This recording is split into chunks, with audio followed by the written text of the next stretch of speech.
수술을 잘 할 수 있도록 좋은 일기를 주셔서 알곡을 창고에 넣게 하신 하나님 은혜를 감사드리옵나이다. 아멘. 헬로윈 참사로 온 국민이 슬픔에 멍든 마음을 하나님 아버지께서 유가족과 상처 입은 모든 이들을 치료하여 주옵소서. 아멘. 한치 앞을 알 수 없는 저희들이 눈에 보이는 것을 구하고 따라가는 혼탁한 시대에 자녀들을 하나님 아버지의 말씀을 간절히 구하지 아니하는 우리의 모습에 신호를 주신 것을 봅니다. 저희들의 허물과 죄를 씻어 주옵소서. 아멘. 저희들은 세상적인 편에 쉽게 끌려갑니다. 모든 국민을 예수님 안에 붙잡아 주옵소서. 아멘. 성경 읽기와 기도와 하나님 아버지의 은혜를 기억하고 찬양하는 은혜를 주옵소서. 목사님 말씀 선포하실 때에 그 말씀이 우리의 영혼 깊이 새겨져서 생명가로 인도하옵소서. 아멘. 경주 성문과 교회 어린이들, 청년, 성도님들 청명과 명철로 축복하시고 건강을 주옵소서. 아멘. 배신자들을 불러주옵소서. 우크라이나의 전쟁을 끊어주시고 피난민과 어린이 가족을 잃은 상처를 싸매시고 위로하시며 불쌍히 여겨주옵소서. 아멘. 북한의 전쟁 도발을 막아주시고 이북 모든 영혼들을 긍휼히 여겨주옵소서. 아멘. 구원하여 주옵소서. 성령과 교회 성도들을 기도에 불러 응답하시며 성령과 말씀으로 충만히 채워주옵소서. 아멘. 이 모든 말씀을 예수님 이름으로 감사의 기도 올리옵나이다. 아멘.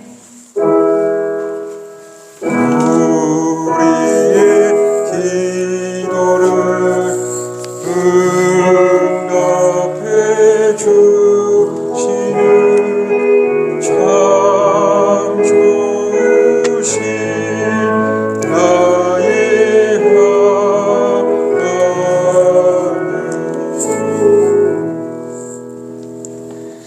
하나님. 금주 주시는 하나님 말씀은 사도행전 4장 13절에서 22절까지의 말씀 제가 봉독해 올리겠습니다. 그들이 베드로와 요한이 담대하게 말함을 보고 그들을 본래 학문 없는 범인으로 알았다가 이상히 여기며 또 전에 예수와 함께 있던 줄도 알고 또 병 나은 사람이 그들과 함께 서 있는 것을 보고 비난할 말이 없는지라 명하여 공회에서 나아가라 하고 서로 의논하여 이르되 이 사람들을 어떻게 할까? 그들로 말미암아 유명한 표적 나타난 것이 예루살렘에 사는 모든 사람에게 알려졌으니 우리도 부인할 수 없는지라. 이것이 민간에 더 퍼지지 못하게 그들을 위협하여 이후에는 이 이름으로 아무에게도 말하지 말게 하자 하고 그들을 불러 경고하여 도무지 예수의 이름으로 말하지도 말고 가르치지도 말라 하니 베드로와 요한이 대답하여 이르되 하나님 앞에서 너희의 말을 듣는 것이 하나님의 말씀을 듣는 것보다 옳은가 판단하라. 우리가 보고 들은 것을 말하지 아니할 수 없다 하니 관리들이 백성들 때문에 그들을 어떻게 처벌할지 방법을 찾지 못하고 다시 위협하여 놓아주었으니 이는 모든 사람이 그 된 일을 보고 하나님께 영광을 돌림이라. 이 표적으로 병 나은 사람은 40여 세나 되었더라. 아멘. 오늘 우리가 함께 읽은 본문 13절 말씀만 유진 피터슨의 메시지 성경을 제가 한번 다시 봉독하겠습니다.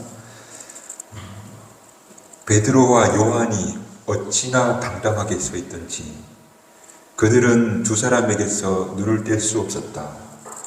그 두 사람의 성경 훈련이나 정식 교육을 받지 못한 평신도인 것을 알고 사람들은 더욱 놀랐다. 그리고 그들의 말에 뭐라 반박할 말을 찾지 못했다. 제가 읽은 개역 개정 성경을 피터슨 목사님의 메시지로 13절 말씀을 봉독하였습니다. 베드로와 요한이 오늘 말씀에서 정식 교육을 받지 못했는데 어찌나 그렇게 당당하든지 또 어디서 그런 자신감이 넘치는 것인지 종교 지도자들, 서기관들 또 율법학자들이 당황했다. 그리고 그들이 이런 어려운 상황에서 베드로, 요한을 어떻게 할지를 서로 의논하는데 이들을 겁박해서 다시는 예수의 이름을 말하지 못하게 하자. 그래서 베드로와 요한에게 이제는 예수의 이름을 말하지도 말고 가르치지도 말라. 만약 그러면 가만두지 않겠다.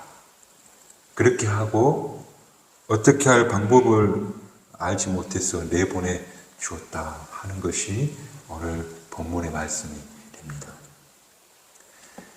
그런데 이런 협박에도 불구하고 전혀 말이 통하지 않고 한치의 물러섬이 없는데 베드로가 이렇게 말합니다.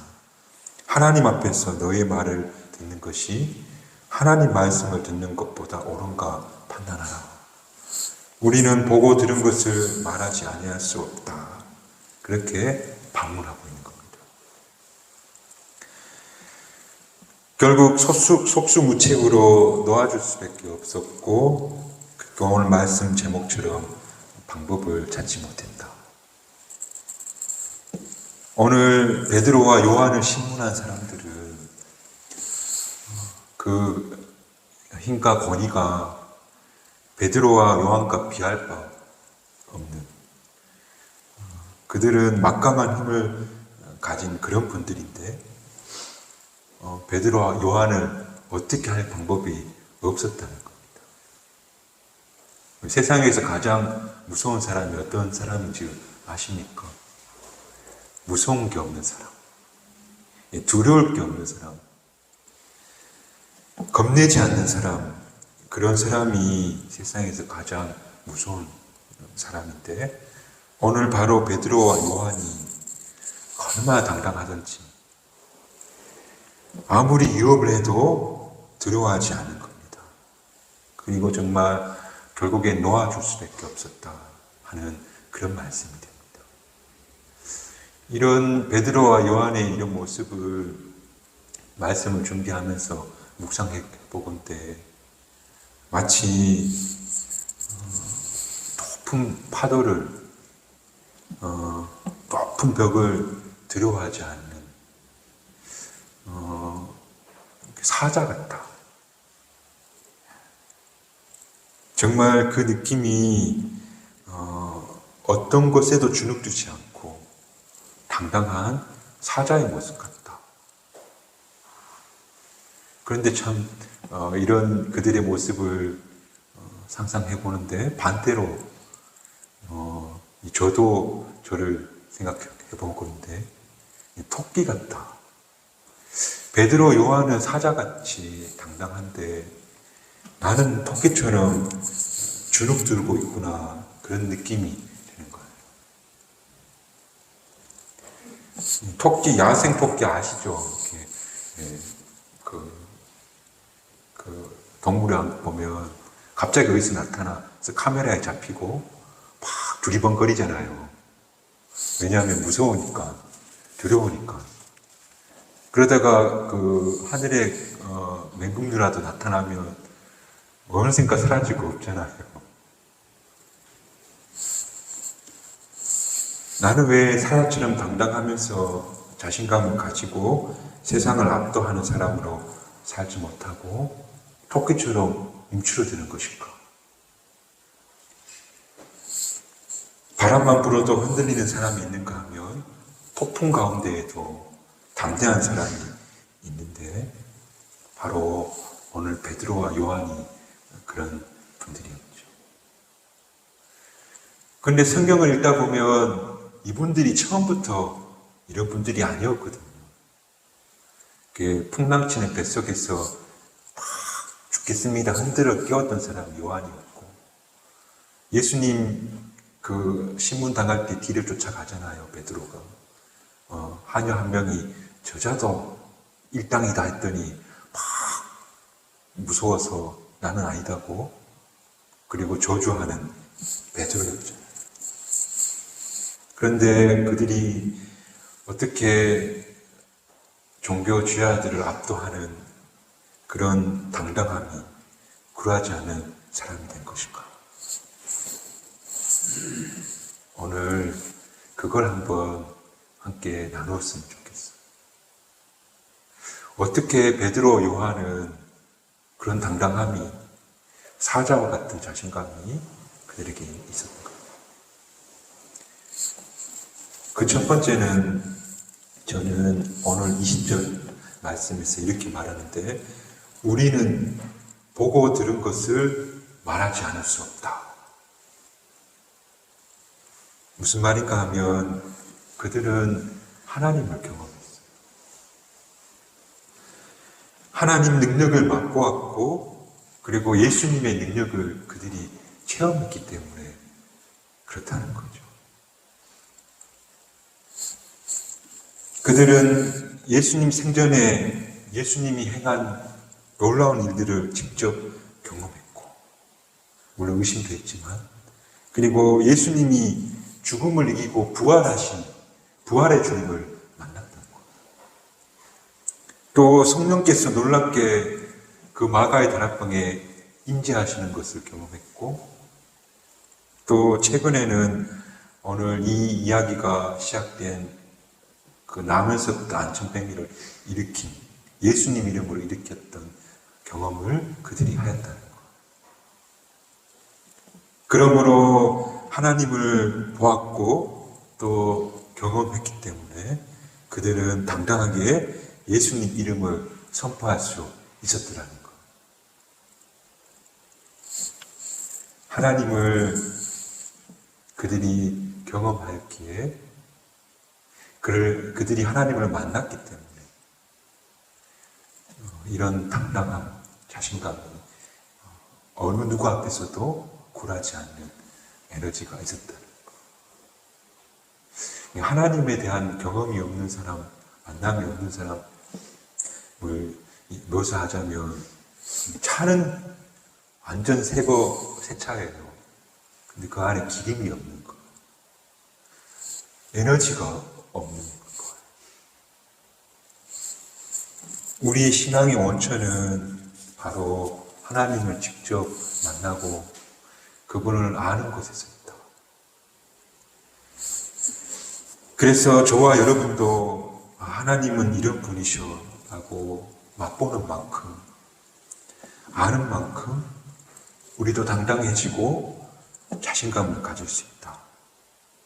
바로 베드로와 요한이 사자처럼 당당하고 자신감이 있었던 이유는 바로 그가 하나님을, 예수님을 인격적으로 경험했기 때문에 그런 당당함이 있었더라는 거예요. 바라기는 오늘 경주 성박교회 교우 여러분들이 하나님을 조금씩 알아가고 또 만나는 기쁨이 있기를 주님의 이름으로 축복합니다. 그런 의미에서 조금 다른 차원의 이야기인데, 하나님을 어떻게 하면 만날 수 있을까요? 하나님을 만나야 할 텐데 어떻게 그분을 만날 수 있을까요? 누가복음 11장에는 이렇게 말하는데, 구하라, 찾으라, 그리고 문을 두드리라. 그러니까 하나님은 인간이 찾아야만 답하시는 분. 먼저 찾아오시는 분이 아니고 구하고 찾고 두드릴 때에 만나주시는 분이시다. 다메섹에서 사도 바울이 예수님을 만나잖아요.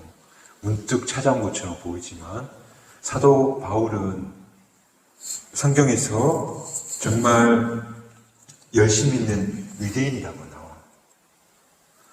그리고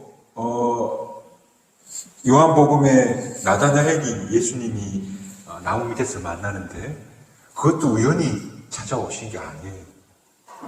그가 하나님을 알려고 만나려고 애쓰고 노력하였기에 예수님이 그걸 아시고 찾아가셨던 거. 하나님은 찾지 않으시는데 만나주시는 분이 아니다. 구하고 찾고 이 두드리는 노력을 통해서 하나님을 만나게 된다. 하나님을 찾는 자를 만나주시는 분이라는 것 기억했으면 좋겠어요. 성자가 된 청소부라는 책에 보면 거기에 한 주인공이 신을 만나려고 해요. 근데 집이 좁고 사람이 많아서 영적 생활을 할 수가 없는 거예요. 이분이 생각해내기를 산에 올라가는 거예요. 기도하러. 그 책에서 그가 신을 만나게 된 시점을 이야기하는데 뭐라고 되었냐면 길 없는 산에 길이 생길 때 길이 없는 산인 거예요. 신을 만나려고 얼마나 그 길을 오르락내리락했으면 길 없는 산에 길이 생겼을 때 그때 신을 만난다. 오늘 저와 여러분이 하나님을 만나야 합니다. 하나님을 조금이라도 경험해야 할 텐데 그러려면 그분을 만나기 위해서 구하고 찾고 두드리는 그런 노력이 오늘 저와 여러분의 신앙 여정에 있기를 주님의 이름으로 축복합니다. 분명 그렇게 그분을 만나기를 소망하고 사모하고 찾고 떠나는 길, 그 길에 분명히 어떤 방법으로든 당신은 여러분을 만나 주실 것이다 하는 믿음으로 하나님 만나기를 사모하는 저와 여러분 되시기를 주님의 이름으로 축복합니다. 또 하나님을 경험하는 방법이 또 있습니다. 하나님의 영광을 보는 것이라면 또 하나님의 등을 보는 방법이 있습니다. 출애굽기 33장에 보면 모세가 하나님을 보기를 간구하는데 모세를 바위 뒤에 놓고 내가 지나가거든 그 등을 보아라. 하나님의 등을 보는 것. 이게 무슨 말인가 하면 어떤 분이 자녀 대학 진학을 앞두고 하나님께 간절히 기도했다고 해요. 우리 아들 잘 되게 해주세요. 좋은 대학 진학하게 해주세요.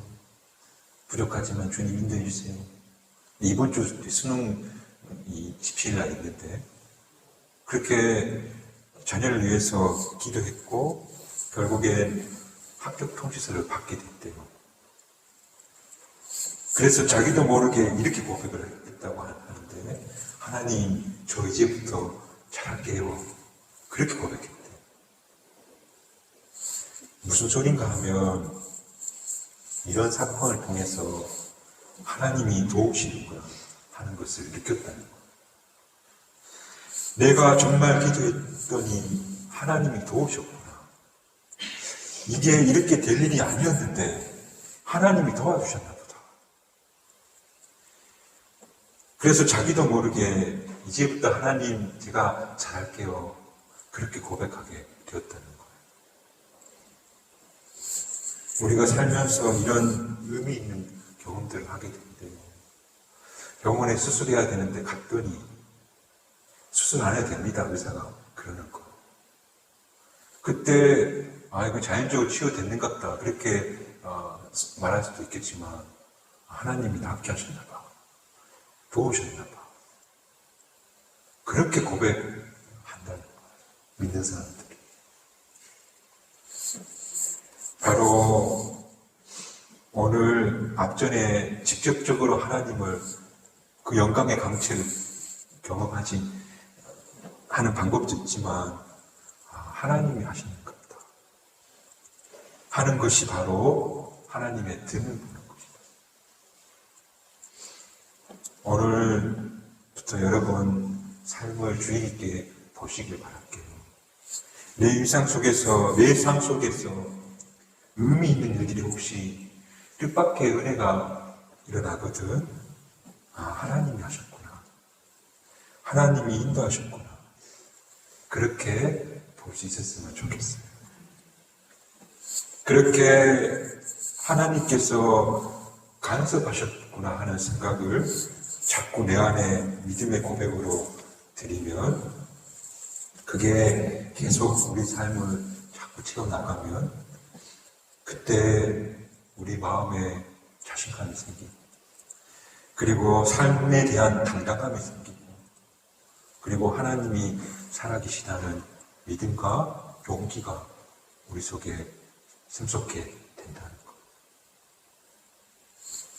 아무쪼록 저와 여러분이 하나님을 만나는 일이 많았으면 좋겠어요. 정말 주의 전에 나와 기도하다가 정말 하나님의 영광을 보고 저 자연을 보다가 그 자연 안에 깃들어 있는 하나님의 그 모습을 보고, 또 살면서 일어나는 그 자그자그한 일들 가운데 이게 하나님이 계시지 않고는 될 수가 없는데 하면서 우연한 일로 넘기는 것이 아니라 하나님 계시지 하는 것으로 받아들이기 시작할 때에, 그때 베드로와 요한과 같은 담대한 자신감이 우리 가운데 있게 된다. 오늘 공회 앞에 서서 당당했던 베드로와 요한이 그 첫 번째 이유가 바로 하나님이 있음을 경험했고 그분을 조금씩 알아가는 데서 온 당당함이다 하는 사실을 먼저 우리가 꼭 기억하였으면 좋겠습니다. 그리고 두 번째로 그들이 그렇게 당당하고 자신감이 넘친 이유는 19절에 이렇게 말합니다. 하나님 앞에서 너희 말을 듣는 것이 하나님 말씀을 듣는 것보다 옳은가 판단해라. 굉장히 멋있는 거예요. 이런 판단 기준을 가진 분들은 아무도 못 건드려요. 보세요. 내게 유익하고 또 뭐가 좋은지 합리적으로 생각하고 뭐가 살 길인지를 그게 기준이 되는 사람은 협박이나 해우가 가능하지만, 그런데 하나님 앞에서 진리가 말씀이 기준이 된 사람은 어떻게 흔들 수가 없다는 거. 한참 부족한데요. 근데 우리 교회가 롭색 교회를 추구하는 거예요. 이제 시작이고 저도 아연이 부족하고 실천이 부족한 사람이지만 앞으로 그렇게 가야 된다 생각으로 시작해요. 근데 이게 나한테 유익한지 아닌지를 생각해보고 별로 안 유익하네 하면 안 하는 거예요. 나에게. 그런데 이게 하나님 보시기에 교회가 이렇게 가는 것이 맞는지 아닌지를 우리가 기준을 가지고 판단하게 되면 그때는 아무리 힘들어도 가는 거예요. 여러분, 하나님 앞에 뭐가 중요한가로 묻고 사는 삶이 그래서 매우 중요한 거예요. 베드로와 요한이 가지고 있는 당당함과 자신감은 하나님 앞에서 뭐가 옳지를 물었던 거예요.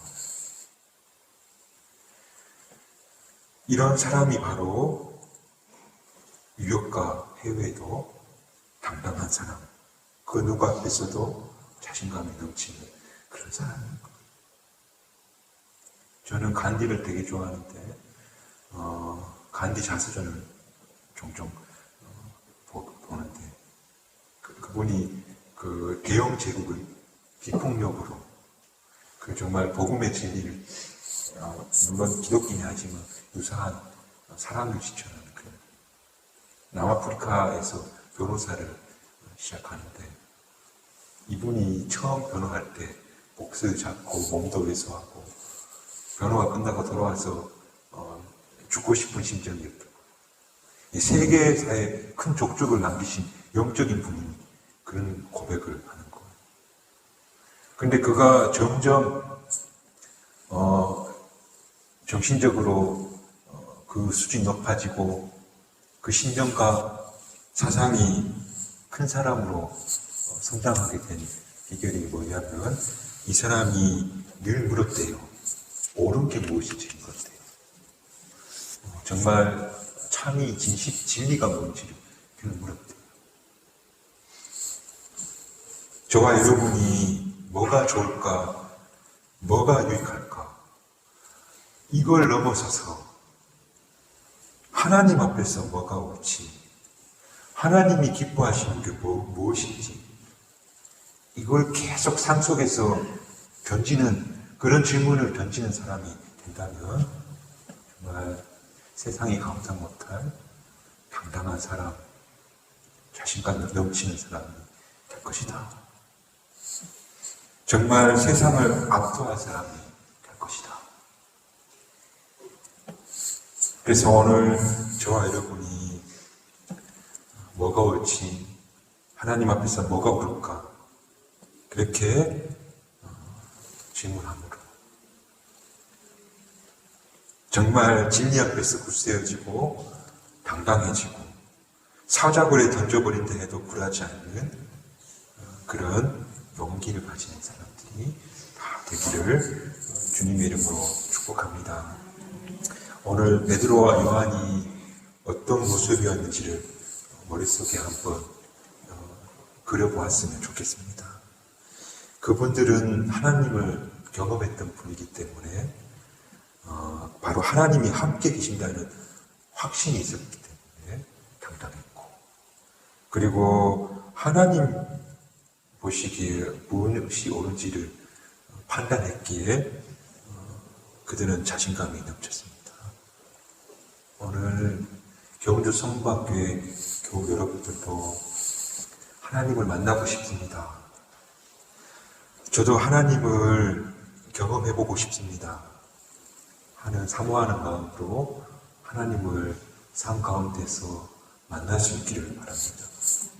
그리고 무엇이 옳은가를 질문함으로 그래서 하나님이 옳은 그런 진리편에 설 수 있는 저와 여러분이 됐으면 좋겠습니다. 당장 굳세어지고 또 담대해지는 건 아니지만 그렇게 계속 하나님을 조금씩 알아가고 또 선한 의로운 것이 무엇인지를 발견해 나가면 그때 우리도 언젠가 이제는 토끼가 아니라 사자가 되어서 담대하게 복음도 전하고 또 내 삶을 부끄럽지 않고 아름답게 이루어가는 그런 사람들이 다 될 것이라는 믿음을 가지고 오늘 베드로와 요한처럼 믿음의 승자로 살아가는 우리 경주 성박교회 모든 교우들 되시기를 주님의 이름으로 축복합니다.